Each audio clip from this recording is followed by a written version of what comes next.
بسم اللہ الرحمن الرحیم، السلام علیکم۔ اپنے فیس بک اور یوٹیوب چینل کے ساتھ میں ہوں رسین حیدر مرزا۔ ناظرین، سب سے پہلے آپ کو اپنے اس چینل پہ خوش آمدید کہوں گا۔ ناظرین، آج پنجاب اسمبلی کا اجلاس ہوا ہے اور اس اجلاس میں میں نے پہلے بھی ایک ویڈیو کی جو پنجاب اسمبلی تھی اس کے باہر سے آپ کو تمام تر تفصیلات جتنی بھی تھیں وہاں اجلاس سے وہ بتائیں تھیں کہ کس طریقے سے اس وقت اجلاس ہو رہا ہے اور کس طریقے سے آج سبطین خان جو ہے وہ سپیکر بن جائیں گے پنجاب اسمبلی کے۔ اس کے اندر ایک بہت بڑی وجہ یہ بھی تھی کہ نون لیگ خود بھی کانفیڈنٹ نہیں تھی اور انہیں پتا تھا کہ وہ سپیکر جو ہے وہ نہیں بن سکیں گے، اسی لیے انہوں نے آج سبطین خان کے مقابلے میں جو سیف الملوک کھوکھر ہے اسے اتارا، کیونکہ انہیں اس چیز کی شورٹی تھی، وہ کنفرم تھے اس چیز کے اندر کہ جو کچھ مرضی ہو جائے ہم جو ہے وہ یہ سیٹ سپیکر پنجاب اسمبلی کی نہیں نکال سکتے۔ کیونکہ اگر وہ کانفیڈنٹ ہوتے تو زرداری صاحب سپیکر پنجاب اسمبلی کے لیے اپنا کینڈیڈیٹ لے کے آتے جو سید حسن مرتضیٰ ہیں، چنیوڑ سے ایم پی ہیں، ان کو، کیونکہ زرداری صاحب پہلے بھی اس بارے میں بات کر چکے تھے، لیکن کیونکہ اب یہ کانفیڈنٹ تھے کہ اب پاکستان تحریک انصاف کا کوئی بھی امیدوار جو ایم پی ہے وہ خریدا نہیں جا سکے گا، اس لیے انہوں نے آج اپنا گھوڑا اتارنے کے بجائے نون لیگ کے ہی ایک شکست خوردہ گھوڑا جس کی سیاست شاید اپنے حلقے میں بھی ختم ہو چکی ہے اس کو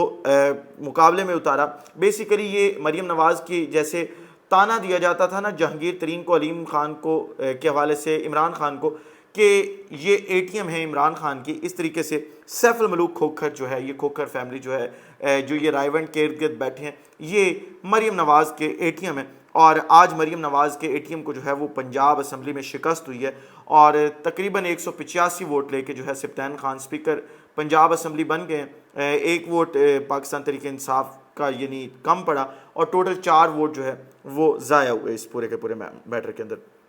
اب جو خبر آپ تک پہنچانی ہے وہ یہ ہے کہ اس وقت نون لیگ ڈبل سٹینڈرڈ کھیلنا چاہ رہی ہے، وکٹ کے دونوں سائیڈ پہ کھیلنا چاہ رہی ہے۔ ایک تو وہ اپنا جو ان کا ایک بیانیہ تھا ووٹ کو عزت دو کا، وہ اس پورے کے پوری تحریک عدم اعتماد اور ان پورے معاملات کے اندر اپنا وہ جو بیانیہ ہے وہ کھو چکی ہے اور اب ان کا جو بیانیہ ہے وہ کوئی بھی بیانیہ ان کے پاس نہیں ہے۔ اس لیے نون لیگ نے سوچا کہ اب ہم بیانیہ جو چلائیں گے وہ عدلیہ کے خلاف ہوگا، ہم عدلیہ کے خلاف بات کریں گے، عدلیہ کے خلاف گفتگو کریں گے اور عدلیہ کو تنقید کا نشانہ بنائیں گے۔ اس لیے آپ شاید پاکستان مسلم لیگ نون کا جو سوشل میڈیا پیجز ہیں، خاص طور پہ فیس بک اور ٹویٹر کے پیجز، ان کے اوپر پوسٹ جو ہیں وہ آج آپ پڑھ رہے ہوں گے جس میں وہ مسلسل لکھ رہے ہیں کہ لاڈلا ایک طرف وہ گول سا سرکل بنا کے اور اس کے اندر لاڈلا ایک طرف پاکستان کا دوہرا معیار اور یہ سارا کچھ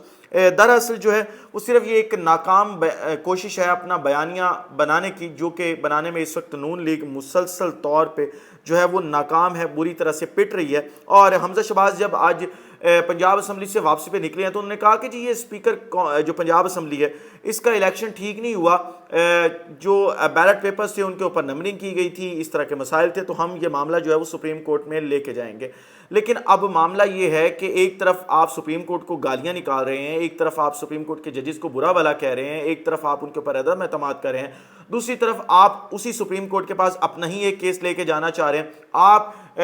کلیئر کریں نا قوم کے سامنے کہ آپ کرنا کیا چاہ رہے ہیں۔ آپ اپنے اداروں کو پولیٹیسائز کر رہے ہیں، ان کو گندا کر رہے ہیں، ان کو تنقید کا نشانہ بنا رہے ہیں اور ساتھ ہی ساتھ آپ انہی اداروں کے پاس انصاف لینے کے لیے جانا چاہ رہے ہیں، آپ انہی اداروں میں جو ہے وہ اپنا نیریٹو بلڈ کرنے کے لیے جانا چاہ رہے ہیں۔ تو آپ چاہتے کیا ہیں؟ اصل میں آپ وکٹ کے دونوں طرف کھیلنا چاہ رہے ہیں، لیکن یہ قوم اب آپ کو وکٹ کے دونوں طرف کھیلنے نہیں دے گی۔ اگر عدلیہ پہ کوئی بات ہوگی، اگر جسٹس عمر عطا بندیال کے اوپر یا باقی جتنے بھی ججز ہیں ہمارے ان کے اوپر بات ہوگی تو یہ قوم اپنی عدلیہ کے ساتھ کھڑی ہوگی، کیونکہ میں ذاتی طور پہ آپ کو میری لائن کا پتہ ہے، آپ کو میرے سٹانس کا پتہ ہے، لیکن میں یہ سمجھتا ہوں کہ عدلیہ ہمیشہ ہی میرٹ کے اوپر فیصلے دیتی ہے، عدلیہ ہمیشہ ہی ایسے فیصلے دیتی ہے کہ جس سے پاکستان میں جو ہے وہ خانہ جنگی نہ ہو، ہمیشہ معاملات کلیئر اینڈ کٹ ہو۔ عمران خان صاحب والا رات کو 12 بجے اگر انہوں نے عدالتیں کھولی تھی تو آپ یہ دیکھیں کہ اس وقت بھی وہ ایک طرح کا معاملہ جو ہے وہ میرٹ کے اوپر تھا، وہ میرٹ کے اوپر اس طریقے سے تھا کہ اپوزیشن جس طریقے سے مرضی لیکن اپنی نمبر گیم پوری کر چکی تھی، لیکن جو ہمارے پاکستان تحریک انصاف کی اگر بات کی جائے تو وہ اس وقت اس کے اندر رکاوٹ بننے کی کوشش کر رہی تھی جس سے ملک کے اندر خانہ جنگی کا خدشہ تھا۔ اس وجہ سے انہوں نے رات 12 بجے عدالتیں کھولیں اور خان صاحب کو کہا کہ آپ استعفیٰ دے دیں یا آپ تحریک عدم اعتماد کے اوپر ووٹنگ ہو لینے دیں، اگر آپ کے پاس نمبر پورا ہے تو آپ کو کانفیڈنٹ ہونا چاہیے۔ لیکن اس کے اوپر بھی جو ہے وہ پروپیگنڈا کیا گیا اور اب بھی ویسا پروپیگنڈا کرنے کی جو ہے وہ کوشش کی جا رہی ہے. میرے کئی ویورز کو یہ بات بری بھی لگے گی لیکن حقیقت یہی ہے. اور اگر ہم عدلیہ کے اوپر تنقید کریں گے تو ہم بھی انہی صفوں میں جا کے کھڑے ہوں گے جن کے اندر آج پاکستان مسلم لیگ نون کھڑی ہے. اور پاکستان مسلم لیگ نون جس طریقے سے عدلیہ کے اوپر تنقید کر رہی ہے تو میں یہ سمجھتا ہوں کہ ہمیں اپنے اداروں کے ساتھ کھڑے ہونا. اور عمران خان صاحب تو اپنے چاہنے والوں کو یہی بات جو ہے وہ پہنچاتے ہیں. اگلی خبر جو ہے وہ آپ تک پہنچانی ہے وہ یہ ہے کہ عمر عطا بندیال صاحب کے حوالے سے کہ ان کے بارے میں نون لیگ کی طرف سے پروپیگنڈا کیا جا رہا تھا جس کے اندر اعظم نذیر تارڑ کو بھی لے کے آیا جا رہا تھا اور اس طریقے کے ان کو ہیرو بنانے کی کوشش کی جا رہی تھی. اور خاص طور پہ قاضی فائز عیسیٰ کو جو انہوں نے باتیں کی باہر لیگ کے جو سپریم جوڈیشل کونسل کا اجلاس ہوا اس اپنا نئے ججز کی تقرری کے لیے اس کے اندر کیا معاملات ہوتے رہے تو اس کے اوپر آج جسٹس عمر عطا بندیال نے ایک چھکا لگایا ہے. اور وہ ایسا چھکا ہے کہ اب جو ہے وہ جسٹس قاضی فائز عیسیٰ اور ان کے ساتھ ساتھ جسٹس سردار طارق مسعود صاحب جو ہیں ان کی کریڈیبلٹی اپنی داؤ پہ لگ گئی ہے. وہ اس طریقے سے لگی ہے کہ ایک شخص جو اپنی قوم کے سامنے جھوٹ بول رہا ہے, جو اپنے میڈیا ہاؤسز کے سامنے جھوٹ بول رہا ہے, ان کو ایک غلط نیریٹو اور ایک غلط لائن دینے کی کوشش کر رہا ہے, وہ اپنے منصب پہ بیٹھ کے کس طریقے سے جو فیصلے ہیں وہ حق کے ساتھ اور سچ کے ساتھ کرتے ہوں گے. اور آپ دیکھ لیں کہ عمر عطا بندیال صاحب نے جو آڈیو لیک کیا اس کے بعد کوئی چیز رہ نہیں جاتی, معاملہ بالکل جو ہے وہ کلیئر اینڈ کٹ ہے. اور اس کے اندر کوئی بھی ایسی چیز نہیں ہے اب کہ اب کوئی ابہام باقی رہا ہو. جو لوگ اعظم نذیر تارڑ کو یا ان لوگوں کو ہیرو بنانے کی کوشش کر رہے تھے ان کو اب اپنے منہ کی کھانی پڑی ہے, کیونکہ جو باتیں وہ باہر آ کے کہہ رہے تھے سپریم جوڈیشل کونسل کا جو اجلاس تھا اس کے اندر ایسی کوئی بات ہوئی ہی نہیں ہے.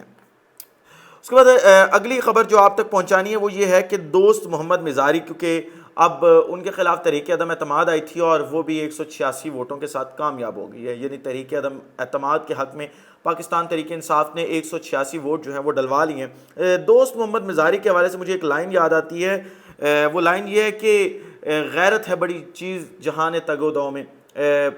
تو دوست محمد مزاری کے اوپر بالکل فٹ آتی ہے. جب آپ کو اوپر لوٹے پھینکے گئے, جب آپ کے بال کھینچے گئے, آپ کو تب ہی استعفیٰ دے کے گھر چلے جانا چاہیے تھا. آپ کو جو ہے وہ اس کرسی پہ بیٹھنا نہیں چاہیے تھا, لیکن آپ بازد ہو کے بیٹھے رہے. اور آج آپ دیکھیں کہ آپ کو کس طریقے سے بے عزت کر کے اس اسمبلی سے نکالا گیا بطور ڈپٹی اسپیکر. اور مجھے نہیں لگتا کہ آپ دوبارہ اس اسمبلی میں آ پائیں گے, کیونکہ آپ نے اپنی سیاست جو ہے وہ ختم کر لی ہے. آخری خبر جو آپ تک پہنچانی ہے جاتے جاتے وہ آپ تک پہنچا دوں, وہ یہ ہے کہ اس وقت وفاقی حکومت جو ہے وہ پریشر میں ہے, کیونکہ پاکستان تحریک انصاف جو ہے وہ اپنے روابط تیز کر چکی تھی. اس وقت جو وفاقی حکومت کے کچھ اتحادی تھے وہ اڑنے کو تیار بیٹھے تھے اور وہ سوچ رہے تھے کہ اب کون سے پیڑ پہ جا کے بیٹھا جائے, کیونکہ وہ حکومت کے ساتھ مزید نہیں چل سکتے. ان کے ساتھ جو وعدے کیے گئے تھے وہ وعدے پورے نہیں کیے گئے, ان کو فنڈز نہیں دیے گئے. اور ویسے بھی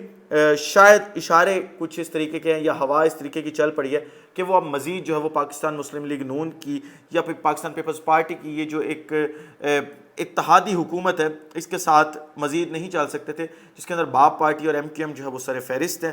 کیونکہ ان کے روابط بھی ہوئے ہیں. اور باپ پارٹی